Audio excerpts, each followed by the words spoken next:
Welcome and thank you for joining part one of Seyfarth's webinar series, Spax, what they are, why they are popular, and the issues they now face. All participants are in listen-only mode. You are encouraged to submit questions throughout the program using the Q&A section located on the right side of your WebEx window. We will do our best to get to everyone's questions. Any unanswered questions will be followed up by email after the webinar. For those interested in CLE credit, an attendance verification code will be read during the presentation. Please write this code down. It will not be repeated and is required for CLE credit. Copies of the webinar recording and presentation materials will be distributed to attendees in the days following the webinar. At this time, I'd like to turn the program over to Greg Markell. Greg, you may begin.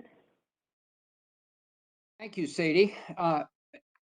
My name is Greg Markell, and I'm going to introduce two of my colleagues who are terrific lawyers and terrific experts in securities-related cases. First, I'd like to introduce Daphne Morduetz. Daphne is a partner at Seyfarth Shaw. She's been practicing for almost 17 years at major law firms. Her practice focuses on securities litigation defense work, and she has developed a high degree of expertise in that area, which I can say from experience is true. Daphne has been involved in many securities cases, including high-profile shareholder class action lawsuits, derivative suits, and enforcement actions. She has extensive experience representing public companies, special committees, and individual officers and directors of large publicly traded corporations. She has been recognized by the Legal 500 for securities litigation defense and financial services litigation, and was listed on benchmark litigation's under 40 hot list for 2016 and its future star list for 2020. She regularly writes and speaks on securities litigation developments and issues. Next, I'd like to introduce Matt Catalano, who I've worked with extensively on some major cases myself, and he's worked with many others at the firm. Matt represents companies, directors, and officers in complex securities litigation, government investigations, commercial disputes in federal and state court. Before joining Seyfarth, Matt was a litigation associate in the New York office of an international law firm. While in law school, Matt served as submissions editor of the Harvard Negotiation Law Review and was a semi-finalist in Harvard's Ames Moot Court competition. Matt interned for the United States Attorney's Office for the District of Vermont and for the Attorney General's Office for the Commonwealth of Massachusetts. Prior to law school, Matt earned his BA in History and Political Science at the University of Pennsylvania, where he graduated summa cum laude. So they are both truly outstanding lawyers, and it's a pleasure working with them, I can vouch for.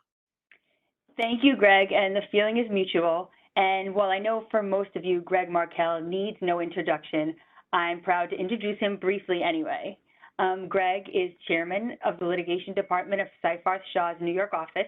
He's co-chair of the National Securities Litigation Practice and is a member of the National Litigation Leadership Team at Seyfarth. Greg is a nationally known trial lawyer with vast experience in securities litigation, directors and officers defense, mergers and acquisition litigation, corporate governance litigation, and antitrust litigation, particularly in bet your company cases. Greg is a recognized leader in the profession who has for years been highly ranked by Chambers for Securities Litigation. He was named by Best Lawyers as M&A Litigation Lawyer of the Year for 2018, as well as currently a leading lawyer in securities, antitrust, and commercial litigation.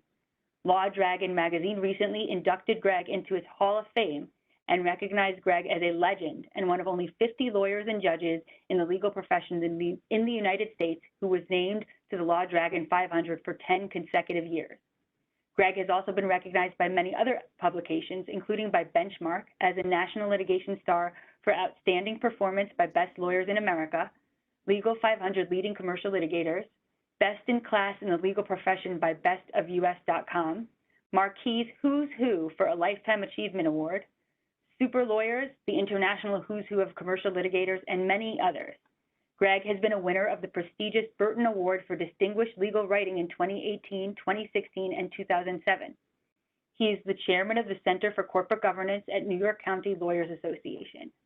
Prior to joining Seyfarth, Greg was chair of the Litigation Department and chair of the Securities Litigation Group for 12 years at Cadwalader. And Greg is a graduate of the Yale Law School, the University of Michigan, with an MBA in Finance, and Columbia College. So I'm now going to turn it over to Greg. Well, thank you very much, Daphne. And I thought we wouldn't we might shorten it a little bit for the audience, but anyway, it is what it is what it is. And thank you for going through that.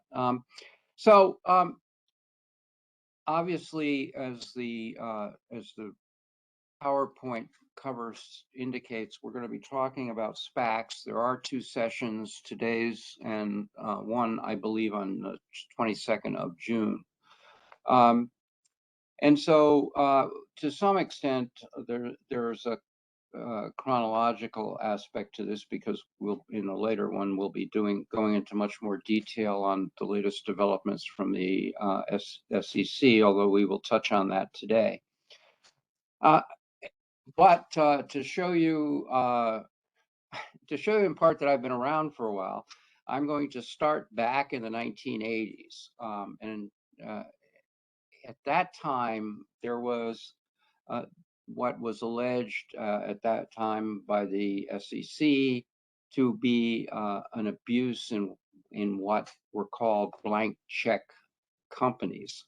And a lot of those blank check companies, not all of them, were involved in trading in what were called penny stocks that were traded on an exchange in Denver. In 1990, Rule 419 was issued by the SEC, and an act of Congress also came out in that same year to regulate blank check companies.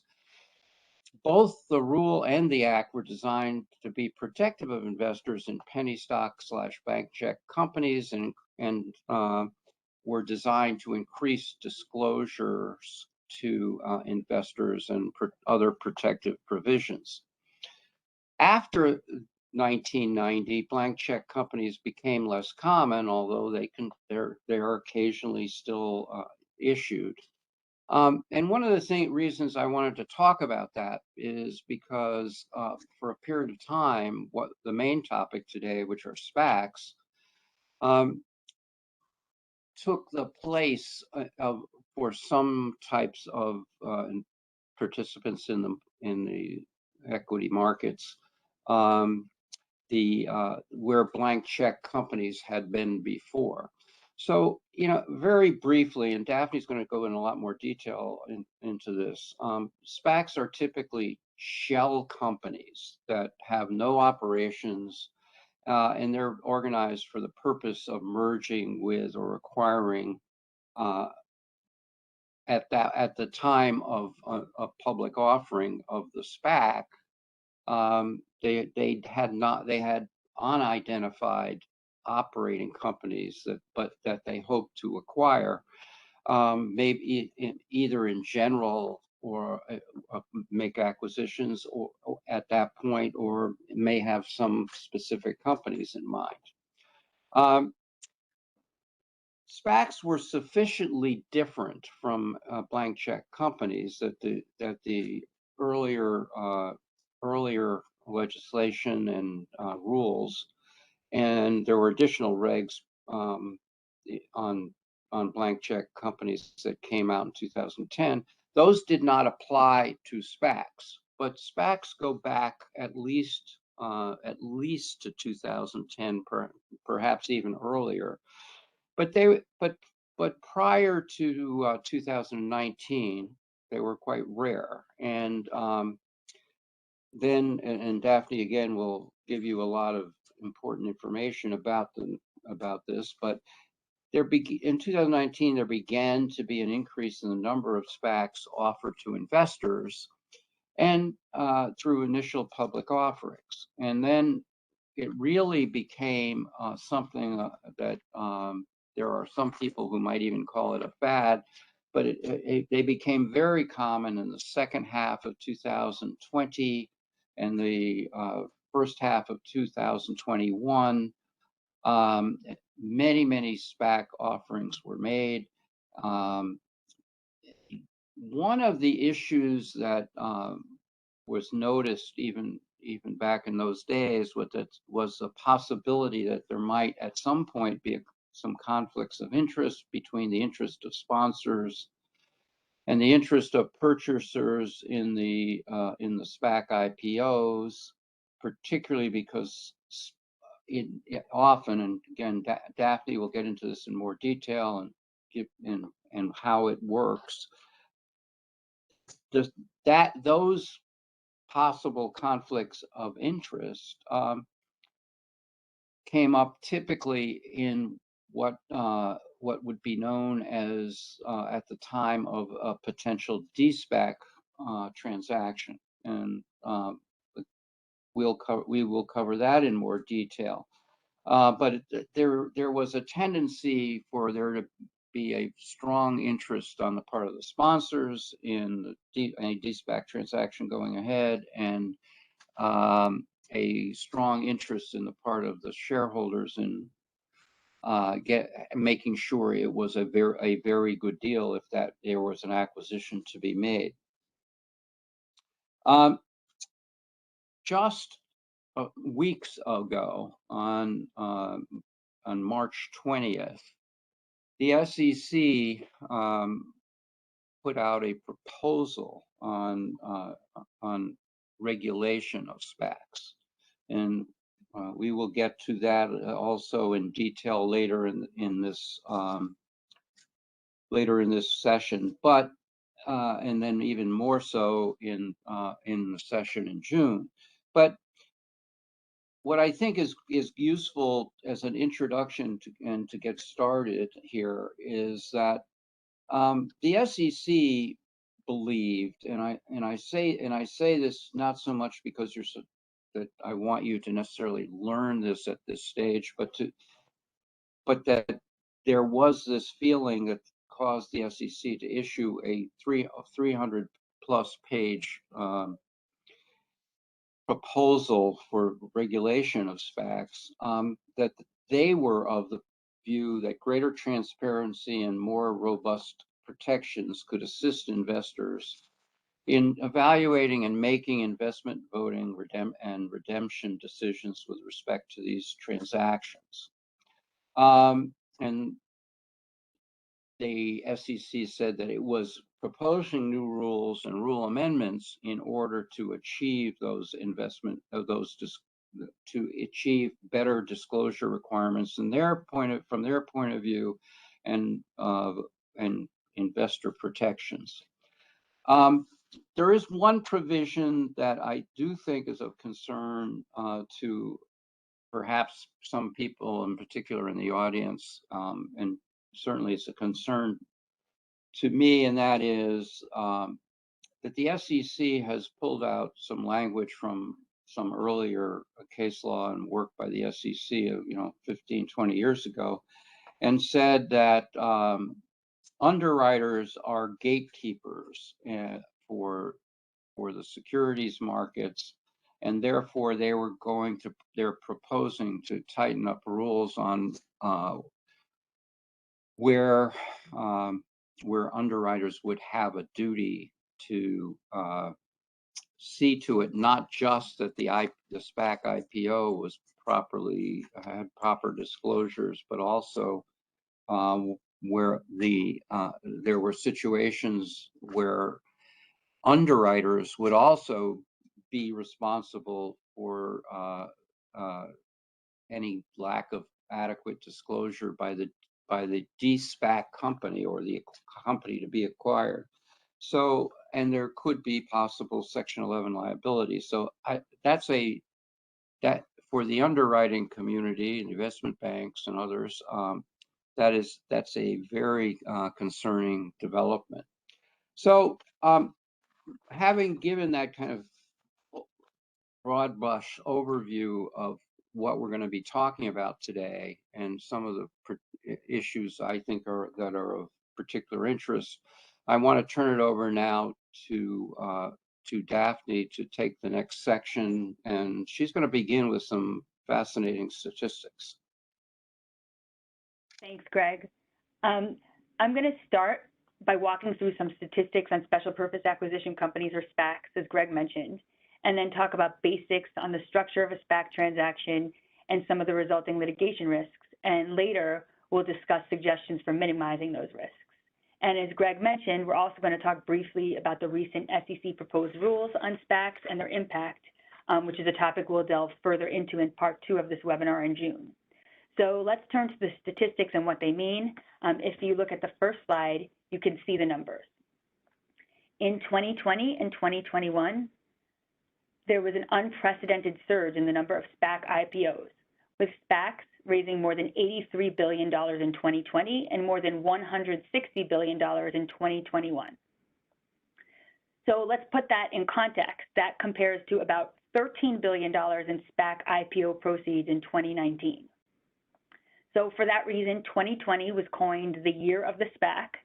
There were 248 SPAC IPOs that year, as compared to only 59 SPAC IPOs in 2019. And according to SPAC Insider in 2021, there were 613 completed SPAC IPOs, with an additional 149 SPACs that filed for an IPO in 2021, but have yet to complete the IPO. To put those numbers in context, of the 1,026 total IPOs in 2021, 613 were SPAC IPOs. That means almost 60% of the IPOs in 2021 were SPAC IPOs. Now, of the 613 completed SPAC IPOs in 2021, only 57 companies have finalized the de-SPAC transaction, with another 77 companies that have announced their merger deals but have yet to complete them. What all that means is that of the SPACs that completed their IPOs in 2021, there are 479 SPACs still searching for merger partners or targets. And then there's also an additional 71 SPACs that went public in 2020 that are still searching for targets. And those are nearing the end of the typical 2-year window to complete a de-SPAC transaction that we'll talk about shortly. While SPACs have slowed down in 2022, and for reasons we'll discuss in detail later, we think that slowdown will continue. Thus far this year, there have been 58 SPAC IPOs. That means the number of SPACs currently seeking merger partners is a staggering 608. And as we'll discuss later, that means there are 608 companies currently competing to find a profitable operating company to acquire or merge with. So now if we turn to the next slide, I want to talk briefly about the basic SPAC structure. Special purpose acquisition companies, as Greg mentioned, began to emerge in the 1990s after the SEC issued Rule 419 to regulate certain other blank check companies, primarily those offering penny stocks.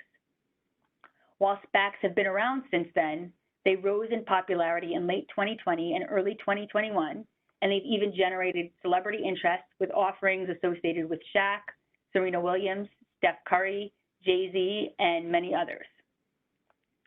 SPACs were viewed by many as a cost-effective and streamlined way for a private operating company to become public while avoiding the often time-consuming regulatory hurdles involved in a traditional IPO. I want to stop for a second and note, however, that the premise that the SPAC process is more cost-effective to shareholders has been challenged. And as Greg mentioned, the SEC recently proposed rules that would bring SPAC IPOs in line with traditional IPOs from a regulatory perspective. But back to the SPAC structure, a SPAC has no commercial operations at its formation. It raises money through an IPO by a shell company with the intention of using those funds, the funds from the IPO, and sometimes additional funding sources, for example, PIPE funds or private investment in public equity funds, to acquire a company with ongoing business operations to be identified sometime after the IPO. The target company then typically merges into the SPAC in a transaction that is referred to as the de-SPAC transaction, which results in an operating company with publicly traded shares. Because the SPAC is not an operating business at the time of the IPO, the SPAC process, at least as it currently stands, involves more limited disclosures than a traditional IPO, usually with focus primarily on the experience and expertise of SPAC management and sponsors rather than detailed financial reports or business history. And because the SPAC typically doesn't have a specific target company in mind at the time of the IPO doesn't involve detailed disclosures regarding targets, their business operations, financials, or projections. But again, as we're going to discuss later and in more detail in the second part of this webinar in June, some of the features that have led to the so-called SPAC boom, including the more streamlined IPO disclosures, may be upended by the SEC. Once the SPAC IPO is completed, the IPO funds are placed in a trust account until the merger or de-SPAC transaction closes. The SPAC must identify a target and consummate that transaction within a relatively tight time frame. It's typically 2 years from the time of the IPO, though that deadline is usually extendable by shareholder vote. When a target is identified, the proposed transaction is put to shareholder vote. Shareholders also have the option to redeem their shares for cash. They can do so at any time prior to the de-SPAC transaction if they're not satisfied with the selection of the acquisition target or terms of the deal. Now, another aspect of the SPAC structure is that initial investors are often offered both shares of common stock as well as warrants. Those warrants allow the holder the right to purchase from the company a certain number of additional shares of common stock in the future at a set price, that price often being a premium to the stock price at the time the warrant is issued. So in a typical SPAC transaction, shareholders who redeem their shares for cash prior to the de-SPAC transaction get to retain their warrants, and that results in some dilution of value for the remaining shareholders. Now, if the transaction is not finalized within the designated time period, typically that 2-year period, the SPAC will be liquidated and the trust funds will be returned to shareholders on a pro rata basis. The SPAC sponsor typically receives about a 20% interest in the SPAC, which converts to shares of the public company at or after the merger. But in the event that a transaction is not consummated within the designated timeframe, the sponsor's interests are typically forfeited or become valueless. And for that reason, shareholders and regulators have raised concerns regarding potential misalignment or conflict of interest between SPAC sponsors and SPAC shareholders, alleging that sponsors are overly incentivized to close a deal. And that's something the SEC seeks to address through its proposed rules. So now let's turn to the next slide, and if we can look at SPAC litigation risks. The SPAC process involves a number of public disclosures, each of which carries some securities litigation risk. Cornerstone Research and Stanford Law School Securities Class Action Clearinghouse have identified 13 SPAC-related shareholder class action lawsuits filed in 2019 and 2020, an additional 33 SPAC-related securities class action lawsuits that were filed in 2021, and as of my last check yesterday, 15 SPAC-related securities class actions filed thus far this year, but that number keeps going up. For now, and until the SEC takes action, the disclosures in connection with the SPAC IPOs are on the sparse side, with relatively limited securities litigation risk. But of course, all statements in the registration statement, including the discussion of the management team and its experience, as well as the disclosure of the financial incentives of SPAC sponsors and underwriters, should be carefully reviewed to avoid strict liability claims under Section 11 of the Securities Act of 1933, alleging misstatements in the registration statement. And once again, as we're going to discuss later, the recent SEC proposed rules include requirements for more robust IPO disclosures. But for now, the SPAC IPO disclosure requirements remain relatively sparse. And it's for this reason that the SPAC security suits that have been filed thus far mostly focus on the de-SPAC transaction, which is the most fraught with risk from a securities litigation standpoint, because disclosures in connection with the vote on the proposed acquisition unlike the IPO disclosures, include details regarding the target's business operations, financial projections, and historic operations, all of which could give rise to securities litigation. Plaintiff lawyers have been extremely aggressive in their efforts to challenge deal disclosures, many filing suits alleging violations of Section 14 of the Securities Exchange Act of 1934 almost immediately upon the announcement of a deal, and SPAC transactions are not escaping these suits. These suits typically are filed against the SPAC, its sponsor, officers and directors of the SPAC, and others, alleging that the proxy statement soliciting votes on the deal include misstatements or omissions regarding the SPAC target's business, its projections, and sometimes also the due diligence conducted by the sponsor prior to the deal. And where the SPAC merger involves the issuance of new shares to the seller, the company issuing those new shares, its officers and directors, and the deal underwriters have faced strict liability claims under Section 11 of the Securities Act. Again, as we'll discuss later, the SEC's recent proposed rules contemplate strict liability treatment for disclosures in the de-SPAC transaction, even where the transaction does not involve the issuance of new shares. It also contemplates potential liability in connection with the de-SPAC transaction for the acquired company and the underwriter of the IPO. Now, in addition to the numerous class action securities litigation suits filed in connection with SPAC transactions, there have also been a large number of non-class action securities lawsuits related to SPACs. In addition, there have also been SPAC-related derivative suits and breach of fiduciary duty suits filed in Delaware Chancery Court that have resulted in some interesting Chancery Court decisions that we plan to discuss in detail in Part 2 of this webinar.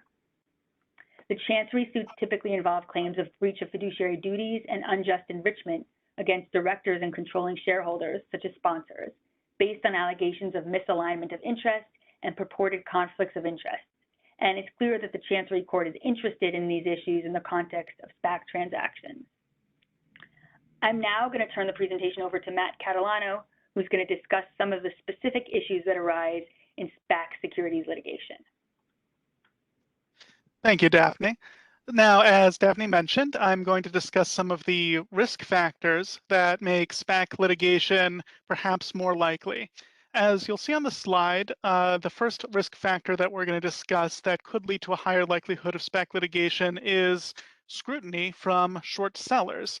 And this is a very significant one. There appears to be an increased interest in SPACs by short sellers who have issued a number of negative reports, some very negative reports about post-merger SPAC companies. And in fact, these negative reports have often preceded much of the major litigation involving SPACs and may inspire some, or by some accounts, even most of the litigation in the SPAC space, with a cornerstone analysis, for example, finding close to 40% of SPAC-based cases that are filed following a negative short seller report.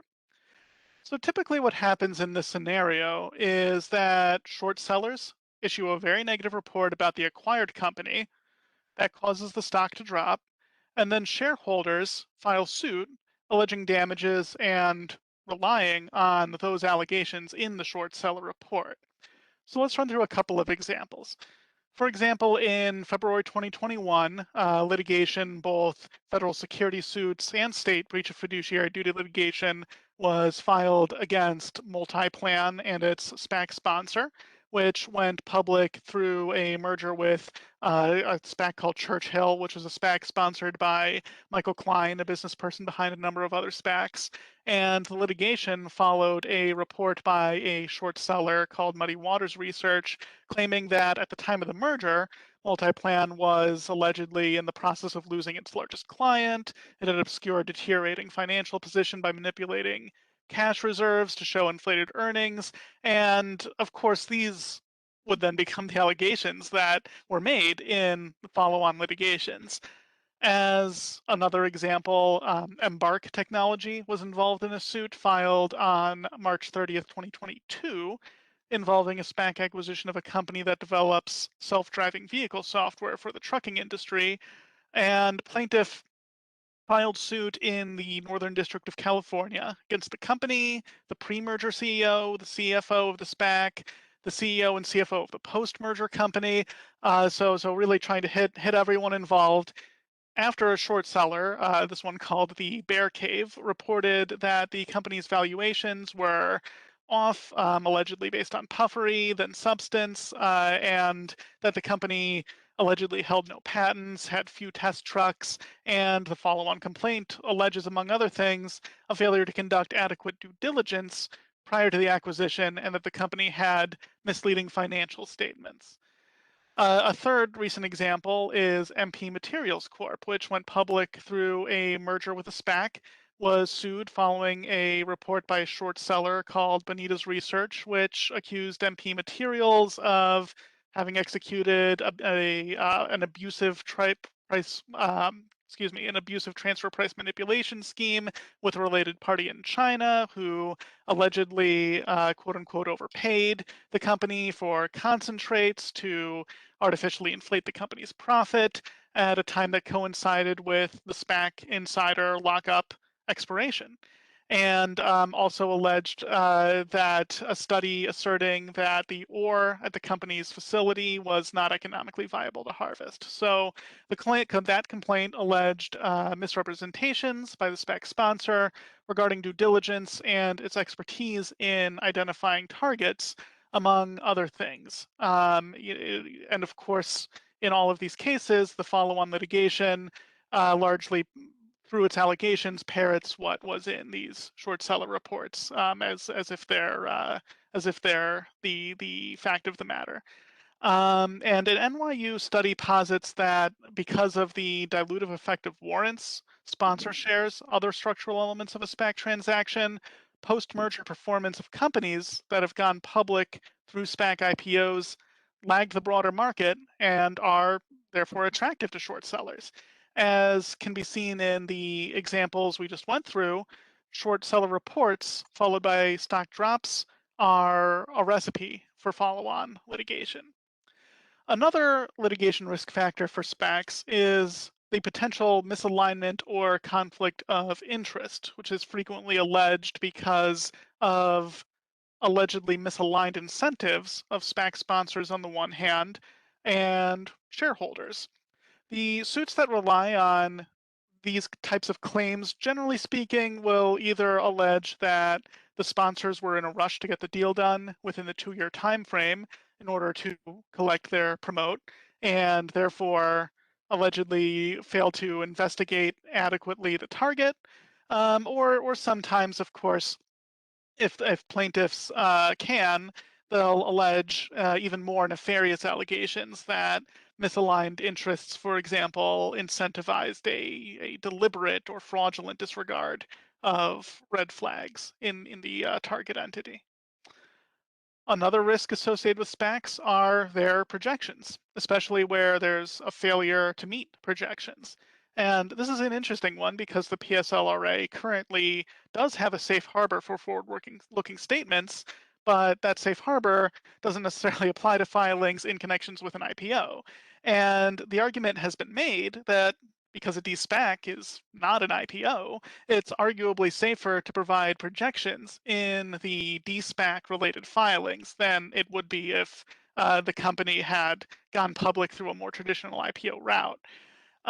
That's not necessarily, that's a disputed proposition. For example, on April 9th, John Coates, who's the acting director of the SEC's Division of Corporation Finance, and also a Harvard faculty, he called this logic into question, arguing that the PSLRA does not define the term IPO.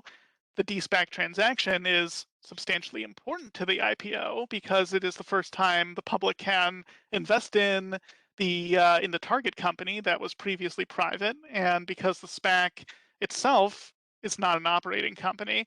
So he's arguing, well, this is functionally equivalent to an IPO. And that's an argument that we can predict would be a framework for what plaintiffs are going to argue.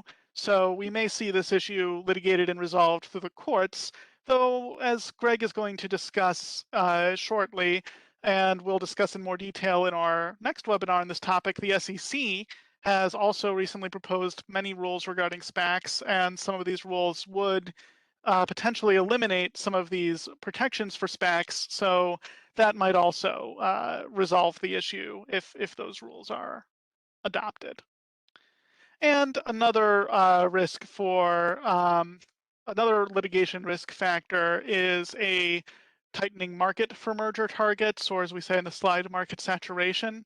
That risk is underlying that risk is this increased competition for SPAC merger targets. As Daphne discussed and we noted on our first slide, there are currently over 600 post-IPO SPACs seeking a merger partner and almost 200 additional SPACs that have filed for an IPO and will be looking for a merger target shortly. So this, along with the possibility of less sophisticated actors entering the SPAC market, could result in allegedly lower quality deals and operating companies with allegedly poorer performance.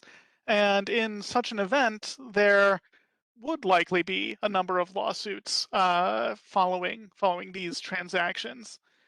So before I turn the presentation over to Greg, I'm going to read off the CLE code. So please write this down. The code is that's S as in Seyfarth, SS7466. That's SS as in Seyfarth Shaw, SS7466. So I'm now going to turn the presentation over to Greg Markell, who is going to discuss some of the issues relating to regulatory scrutiny and the SEC's proposed rules, as well as some best practices for limiting litigation risks going forward. Greg? Thanks, Matt. So one thing before I move on to those topics, and Matt, maybe I can pose this as a question to you and get your take on it. But it seems to me that if you put together I'll call it 600 SPACs seeking a merger partner, it's more, or will be more in the not too distant future. And the impending deadline, the 2019 deadline has already arrived. The higher 2020 isn't too far in the distance, and even 2021, it's a 2-year deadline. So you've got that. You mentioned correctly, in my view, the issues relating to conflicts of interest. And I've read in various places and talked to people in the securities litigation business, and there's concern that the rise in litigation with respect to SPACs, and there has been such in over the last year. It may become or it may stay at these high levels, or it might even get higher as you've got this alleged conflict of interest. And I think it's more, at least in some cases, there is some conflict in the interests of the sponsors and the shareholders, because the sponsors really in some situations, I'm certainly not saying that all SPACs have this characteristic, because a lot of SPACs are perfectly good investments, but to the extent there are some which feel where the sponsors feel very strongly they want to get a deal done, the shareholders want to make sure that if the deal is done, that it's a very good deal. And you've got, call it 600, it's more people over the next year or two searching for acquisitions. Isn't that a recipe for more litigation when we have plaintiffs' lawyers out there looking for cases to bring? I would say it could absolutely lead to more litigation. With 600 companies looking for targets, an enterprising plaintiff's attorney is going to say, well, the SPAC sponsor didn't want to abandon the search and liquidate and just have everyone redeem. They were really, really incentivized to find that partner, find that target, and a plaintiff's attorney can pick out any flaws in the target and say, well, you had this incentive, so that's why this target is no good, or allegedly has this, that, the other issue. And some of those cases are going to be easier for plaintiffs to bring than others, depending on the nature of the target company. But I do see this potential for at least an appearance of a conflict of interest being built into the complaints that plaintiffs raise, and making much out of it, or as much as they can out of it. Yeah, so I agree with that answer. I think it was well done. And we're not saying, neither of us are saying that all SPACs are bad, that all the sponsors are bad, that this is going to happen in every deal. We're certainly not saying any of those things, but there may be enough of them where there are issues that we will continue with litigation at this high level. All right, let me move on. Talk a little bit about the SEC.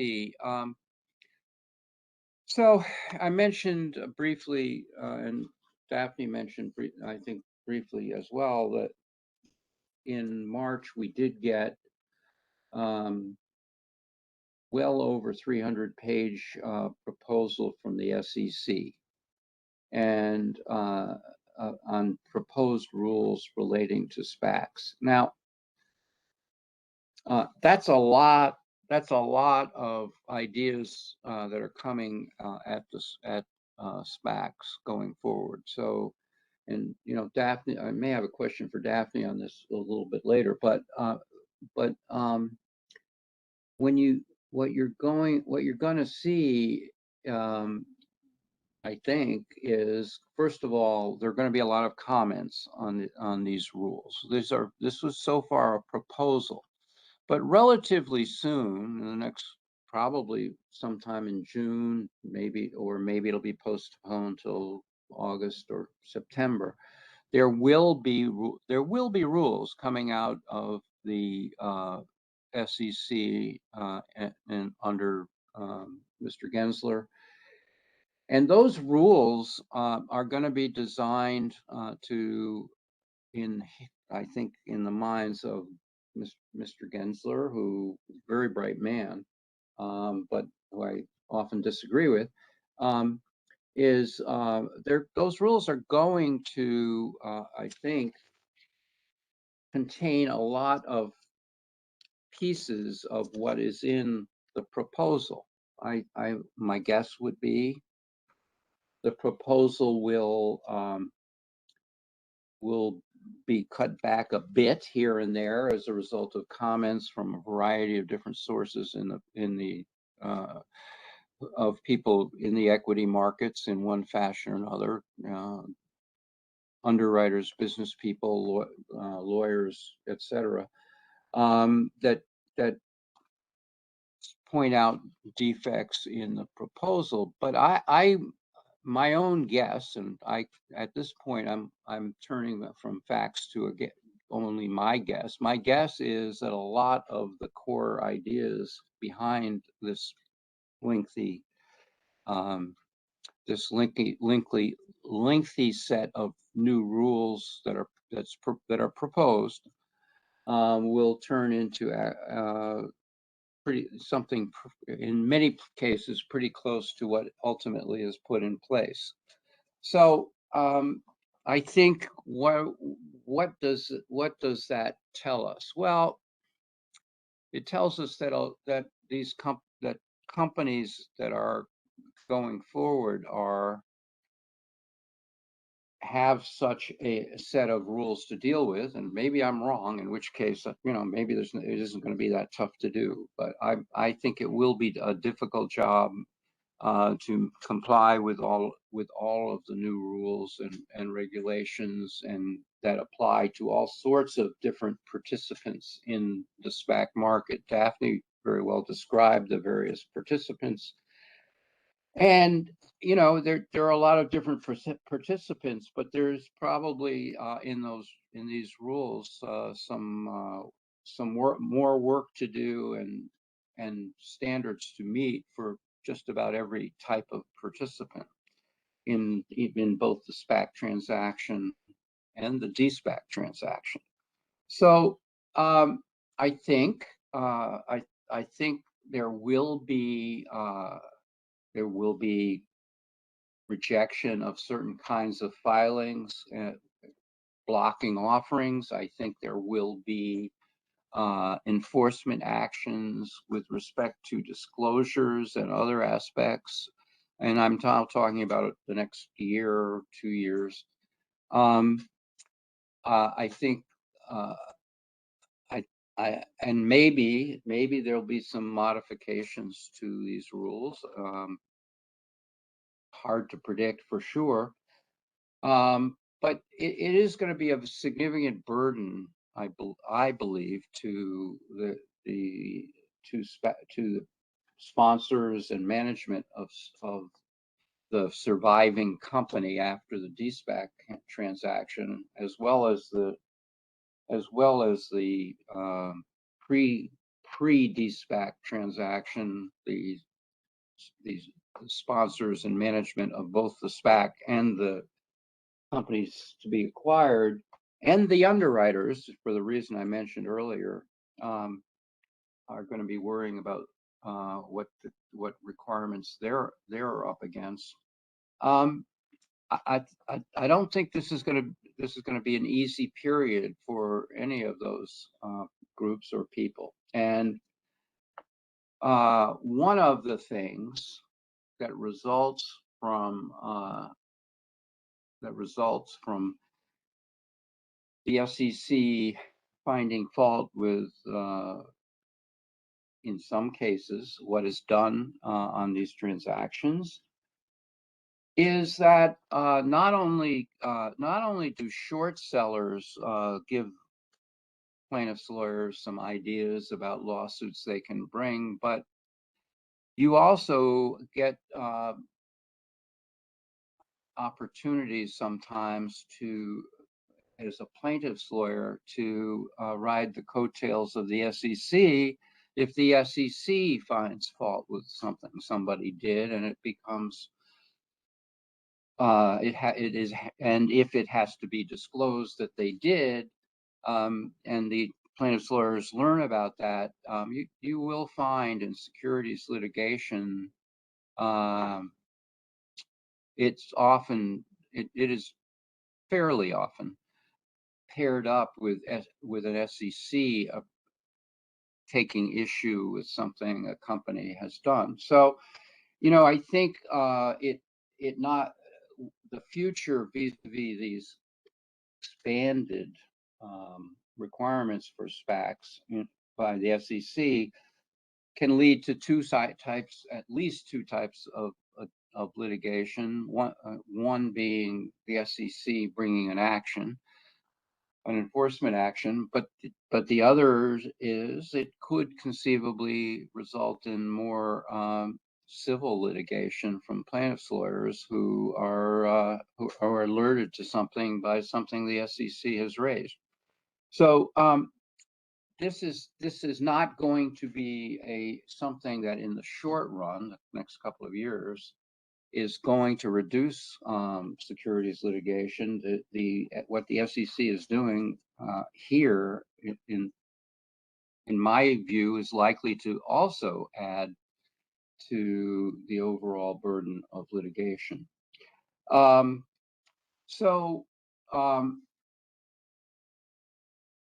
going to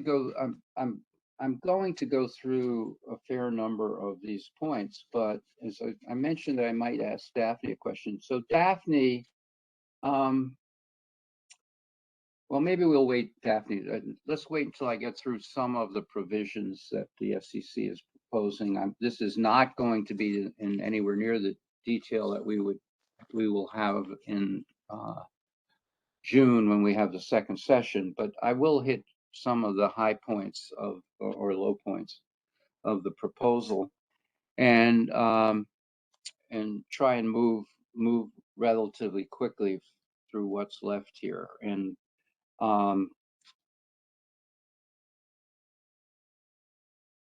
in any case in which you're dealing with the SEC, one of their first items is going to be disclosure. Disclosure. That's the SEC in part. And so they're going to be looking at existing documents. They're going to be looking at new documents. They're going to, I predict they will be very stringent in enforcing disclosure requirements in the Spac and de-Spac areas.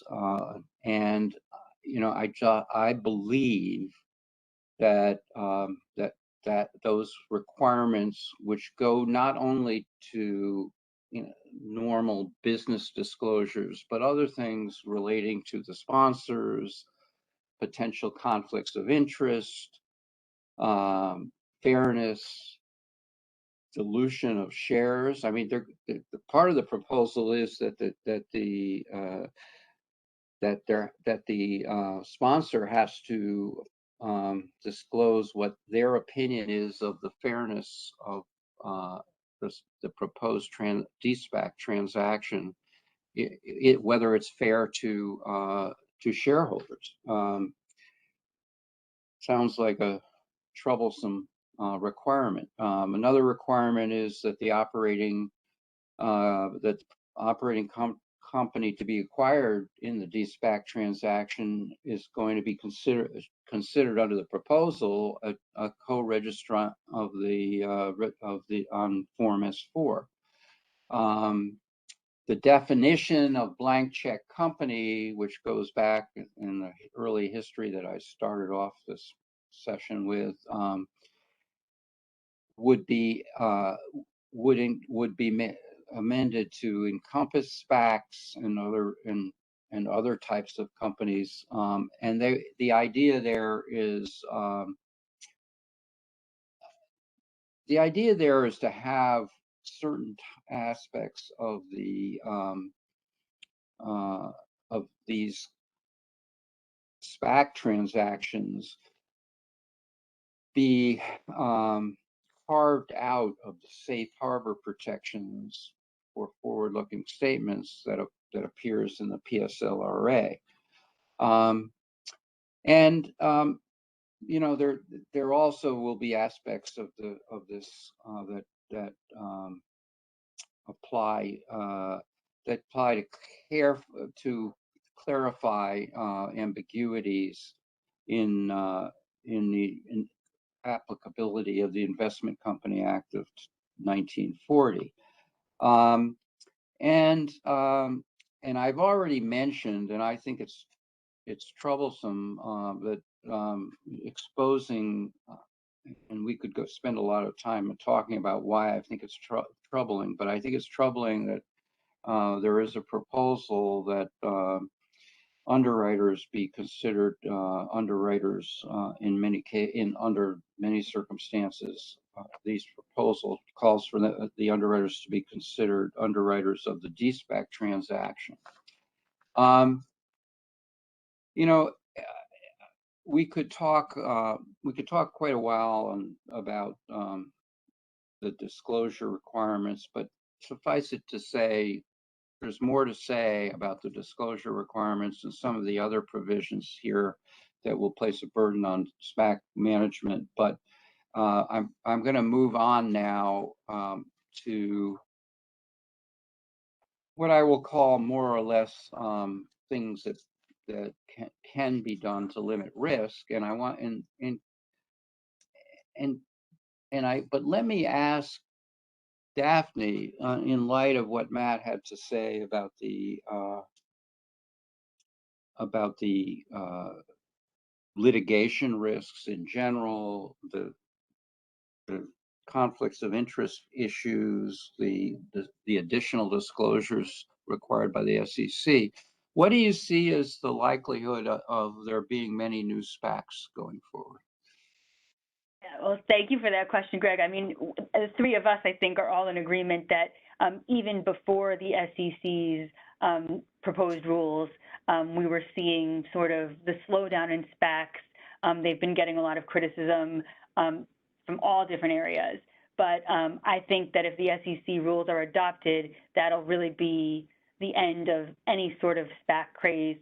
You know, we may go back to, you know, 1 or 2 blank check companies, but I think even more significantly, some of the features that you just identified, the potential for strict liability in the de-SPAC transaction, the potential for, you know, exemptions from the PSLRA safe harbor for forward-looking statements in the de-SPAC filings, the potential for underwriter liability in a de-SPAC transaction when the underwriter had no part in the de-SPAC transaction, only worked on the IPO, and the requirement, the potential requirement that that the company to be acquired is going to be deemed a co-registrant and therefore on the hook for statements in the de-SPAC transaction.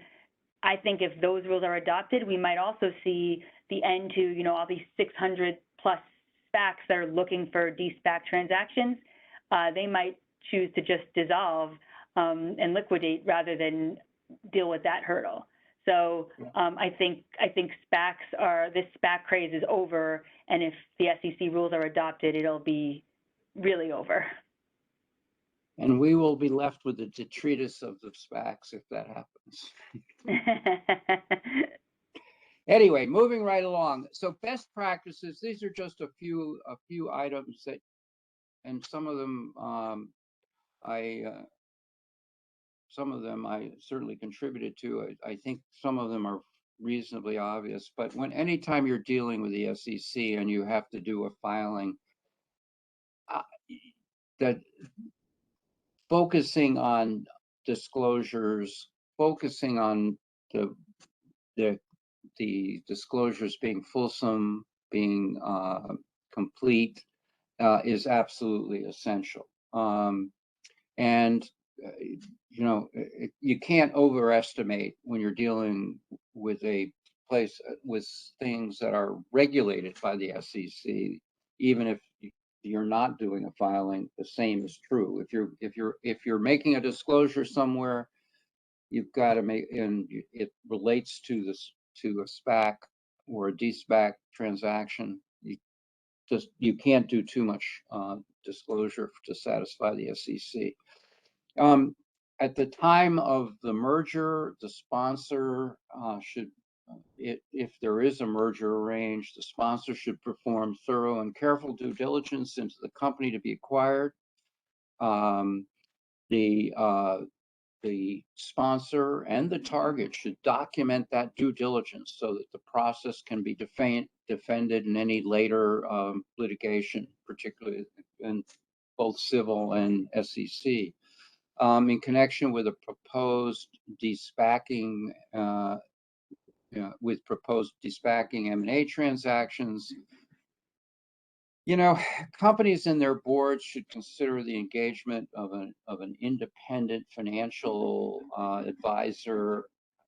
The slide, if it's up, it talks about flat fees. That's one solution, but what you can't do for sure is make the financial advisors pay contingent on the outcome of a deal. If you can, maybe there's some other structure. Flat fee is one way to do it. Maybe there's another structure of some kind, but stay away from rewarding the success of the deal, rewarding the financial advisor based on the success of the deal being completed. That's sure trouble. And one of the major cases in Delaware that dealt with a SPAC situation harped on the fact that the court harped on the fact that the financial advisor was part of a business that included the sponsor, right? So the financial advisor was theoretically supposed to be giving an independent financial advisor to somebody who owned. You know, it's not independent, probably, in most judges' eyes, and most of the time. I think companies should also consider the appointment of a clearly independent special committee to evaluate all of the transactions in these deals. You want to have a completely independent group evaluating the deals, and that would be both in terms of what the company is looking for going before they find someone, and evaluating evaluating that and what they settle on. The special committee brings, particularly in Delaware courts, brings a certain level of protection just because it's an independent group. We've already talked on a couple of times about forward-looking statements, and some companies have looked for ways to tweak the SPAC culture structure, and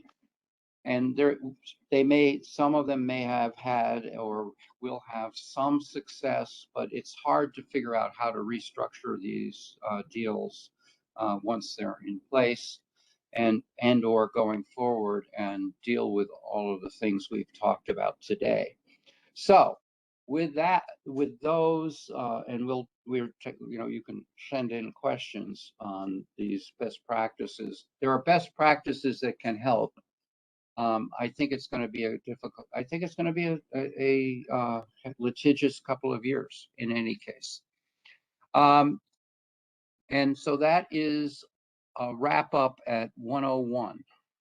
So we went a minute over, but in any case, I want to thank all of you who are in the audience, as well as my co-panelists, but vis-a-vis the audience, I hope this was helpful. There's a lot of material on SPACs that could be covered. Hopefully this is an overview that is useful to you. We certainly tried to give you an overview in several different areas that would be useful to you. And we will make every effort to make the second session in June helpful to you as well. Daphne, do you have any parting words? No, thank you, but I will just repeat the CLE code for anybody who missed it. It's S as in Seyfarth, S as in Shaw, 7466. And thanks, everyone. Yeah. If you have questions, you can send them in. Thanks.